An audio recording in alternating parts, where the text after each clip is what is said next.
What's up, everybody? Matt here to talk about some of the must watch horror films that I think you should be watching tonight on Halloween as you're stuffing your precious little face full of Reese's that you promised you would give up, and indeed, if you're like me, have not.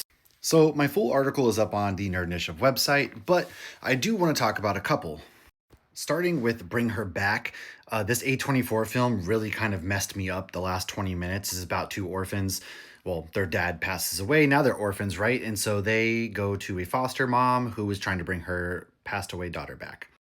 Of course, I love me some Friday the 13th. And most people forget that Jason doesn't show up until the second movie, and he's also not in his hockey mask. So, Friday the 13th, part two, I love this one because they go back to Crystal Lake, and now Jason, with his little beautiful bagged head there, I can't see stuff out of this thing. Yeah, so this is beginning his reign of terror before he gets the hockey mask, and we make 35 films going into space. How could we forget Aunt Gladys? Weapons this year, 2025, was really good for horror films. So, of course, this creepy, beautiful, disgusting, terrifying lady makes the list because Weapons is on HBO Max. It is a must watch because it has intertwined stories that culminate in a really cool way. So, I think you should watch this one.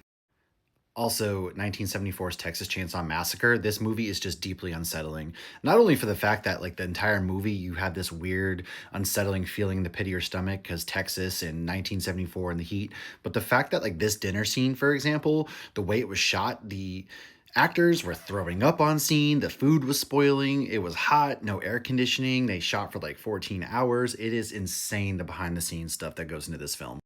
And then, of course, Ryan Coogler, Michael B. Jordan. Come on, Sinners, number one film of the year, right? This is the hands down definitive horror movie. Amazing, amazing film. So much culture into it. The music, the sound production, the costumes, everything. This is a must watch for me. So whether you are, staying in, whether you're going out and then going to watch some movies afterwards, this is just a few that I have. And like I said, I've got more to include it. Welcome to Derry. If you haven't seen that show yet, episode two is dropping tonight. The first episode will literally have you on the floor in shock and awe. It's just crazy, gross, disgusting. But watch all of these, watch some others.